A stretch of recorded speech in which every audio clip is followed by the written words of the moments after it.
There's some people who, for them, the triangle is the primary attack, right? The number one thing they go for.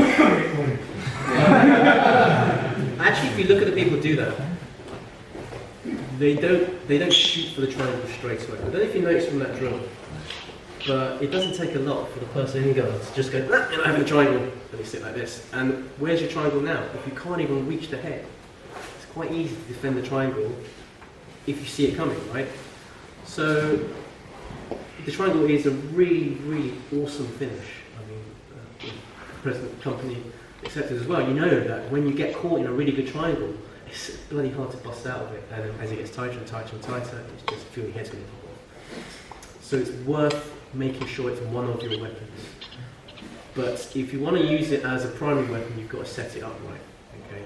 We're going to look at that on Sunday. This is a two-part session, if you like. Today we're going to look at the finishing triangle, because if you can't finish it, all the hard work in setting up has gone to waste. Because as I say, it often isn't a primary, your number one go-to. You don't want to make it look like your number one go-to finish. You want to set it up through a whole variety of other avenues, in which case the triangle comes in and slots in nicely. If you lose it after that stage, it's your own fault. So we're going to look at finishing the triangle in the way that I like to do it and I like to teach it, which is a little bit different from how it was traditionally taught. We're going to start from the diamond.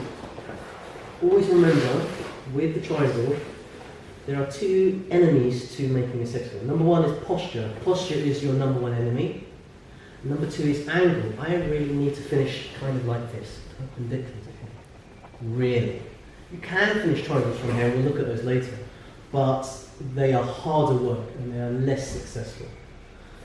So from this triangle position, already the triangle itself, basically, it connects very nicely with the fundamentals, where I talked about close guard, but close guard quite high up. The triangle, you should be using the triangle to bear weight down. It's much harder for Lucas to posture up. It's not impossible, it's hard. Whereas if your triangle is like this, I'm not even putting it away, remember? So number one, make sure your diamond, we call this diamond now, I might as well use the common lingo, is like a high close guard. Number two, make sure you always have some sort of control over the head. It really helps. Okay? You will see like better people not use their arms at all, they're grabbing other things. But that's because this part is so awesome. I don't have very strong legs, so I'm probably going to have to use this one. You don't have to have both. In fact, using one hand is good.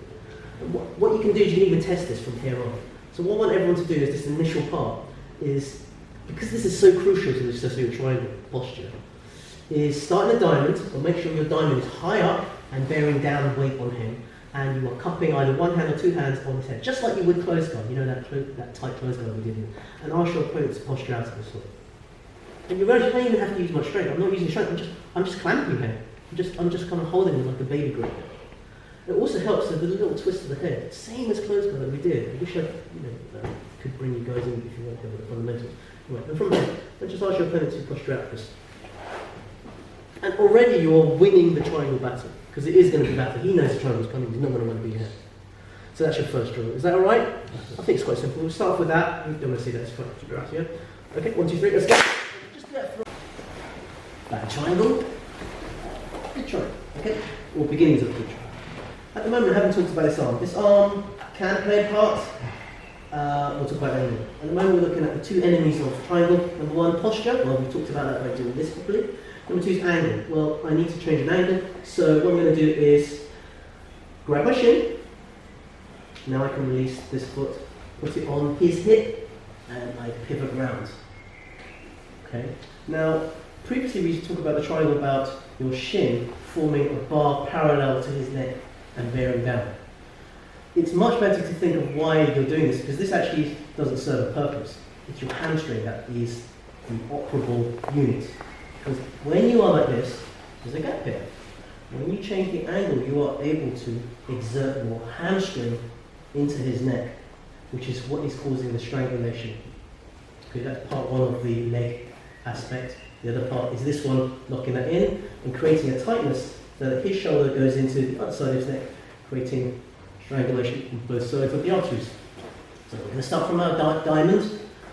We're going to make sure that it's a good diamond and we're preventing him from posturing. I'm going to grab my own shin, pivot round, and rather than think about the angle of your shin, I want you to think about your thigh and your hamstring. Can I feel it against the side of his neck?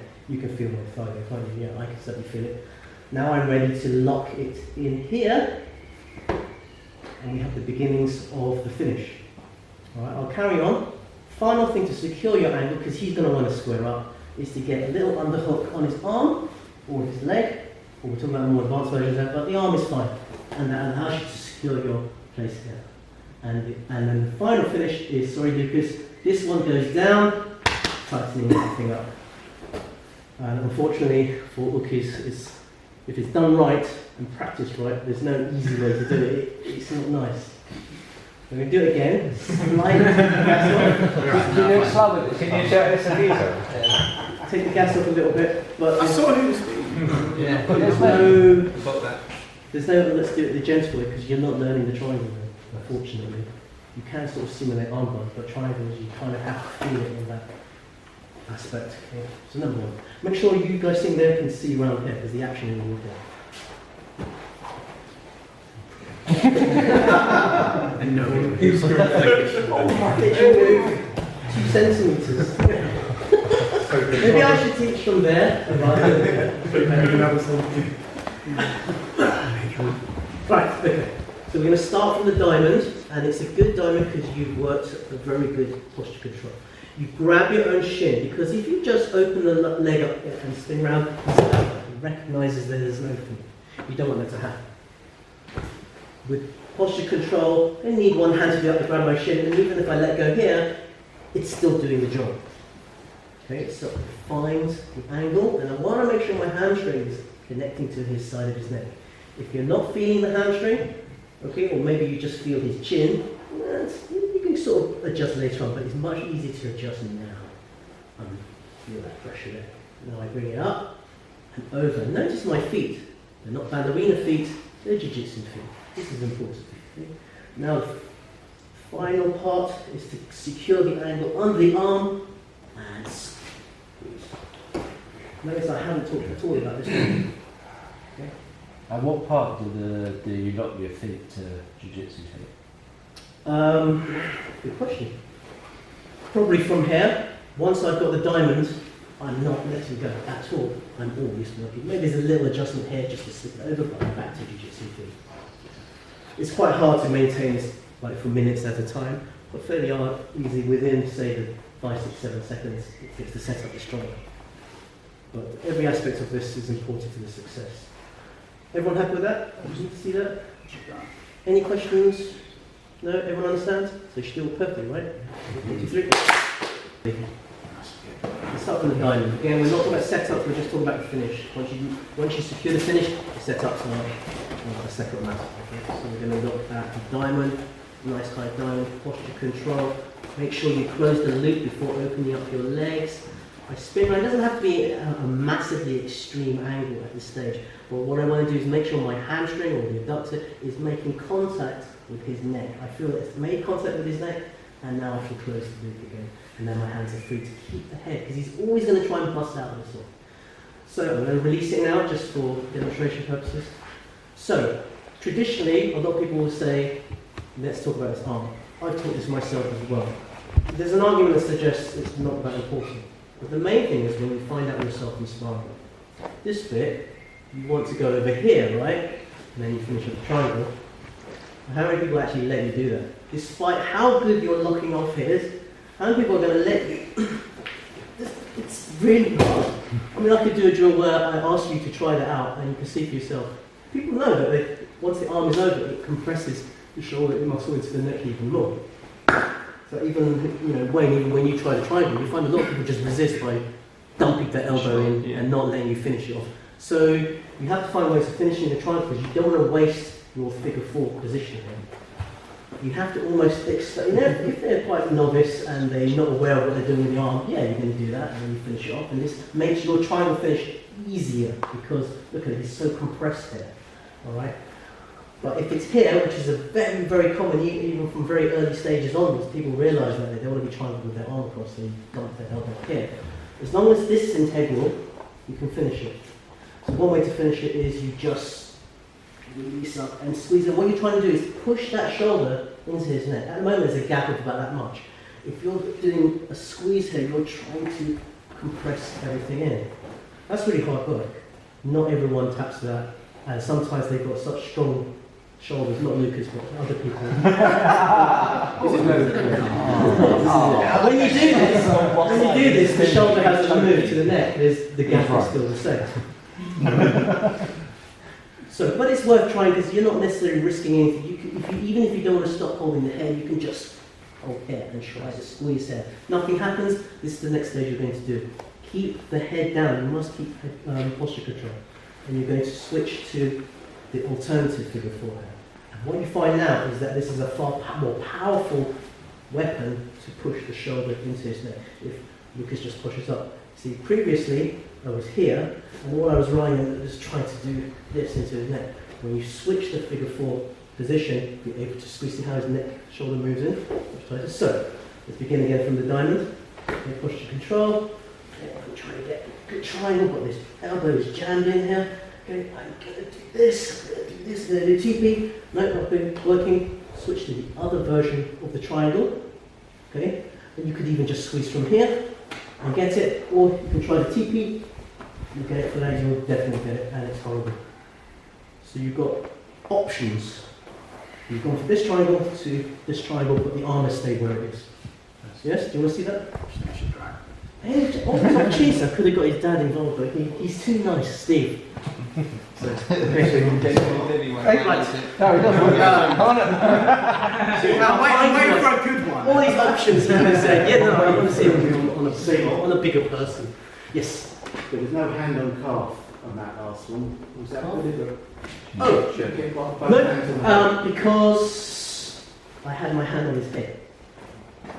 It's good enough. See, I'm not going to hang around with my legs open like anyway, I'm not Nick, I'm not going to use these euphemisms. It doesn't really, it's not really needed. Plus, if you're here, you still have to do this, it doesn't make any sense. Good question there. Okay, everyone, let's go. 1, 2, 3. So this is called the switch figure 4. You switch to figure 4 on the other side. Triangle. We've got good posture. We're now going to go for the regular triangle. But he's still jammed his elbow in. It's quite, I'm going to do switch figure 4. That's really annoying because I can't squeeze. Now what we're going to do is, while still keeping his head down, we're going to try and make a little space here. I'm going to open up a little space here. Usually there is a bit of space here. Okay, and that's where, if you want to keep it open, because you might be aware you're trying this technique, keep it open, just cup it over here, and we're going to feed our legs down until the knee is touching the ground. Okay. Then we're going to lock up the triangle here. Okay. And then when we're up, can you see how I am? I'm very, very perpendicular to his line. I'll spin around so you can see. You pull the arm in, and you squeeze the triangle. And you get basically the same triangle we did on the back when we did the back attack. We spun our legs around here and use the triangle from here. Okay, so it's kind of the same family of reverse triangles. So we do the angle here. Start with here. And he's jammed his elbow in, but there will always be, if he's just got the elbow here, sorry guys. So I'm trying my best, switch it around. This knee goes down here because basically the triangle is a loop that you can spin around his torso and neck. Start to try and visualize it like that. So we're going to bring it down here, lock up here, and then bring that in here. Look it in tight and you punch your hips forward and you finish it off here. And it's still the triangle finish. All you've done is rotated your body around to finish it where you're lying that way. You want to see that? Yes, please. Yeah. Who should we pick? Any relative? Oh, hello, Dad. I'll put Steve over here. Just, if I try the triangle with Steve, I'd probably, we just did this in fact. We have to use this anyway because my regular triangle, given the size differential, I don't feel I'm going to be successful. Even if I switch here and I do the teepee, it's not going to be quite successful. But there's nothing to say I can't swing around here, bring the arm in, make sure everything's integral, and then I'll get the finish. Because I'm little, take advantage of it. So the key thing, I haven't finished it, but is you could even keep your triangle locked in. You can just sit around here. But I find that I do have to open up a little bit in order to get here. But be aware that once you're open, you're a little bit vulnerable to busting out. Hence, I still have head control. Once I'm in a comfortable position, I lock it up, and bring the head in and my hips down, and finish it. So we're finishing like this. So you should very much be on your side like this. It's not a triangle from your back, it's a triangle from your side. Do you Yes. always finish it from that position on top of them, or do you ever like fall back? Is it more powerful on top, I think? You mean? Because if it's the same as the back, right? Do you ever go to where you were? Oh, you Does that mean make when I- sense? When I did, oh yeah, I mean, let's say Steve is so powerful that he just corrects me. Oh, I'll just carry on doing my triangle from the front, right? Okay. So the triangle's always there. I'm not losing the triangle. I'm just rotating around. Yes, I am switching between different positions. So you do need some prior knowledge of that. But the fundamental is the same. Yeah, you're just rotating. So that's a bit new for some people. Give it a go. It's one for the little guys with their skinny legs and the ability to pivot around. Try it out. This will be the last technique, so give it a bit of time to play with. Marcel's always shaking his head. Okay, 1, 2, 3, let's go. Wait, this one is what you didn't see.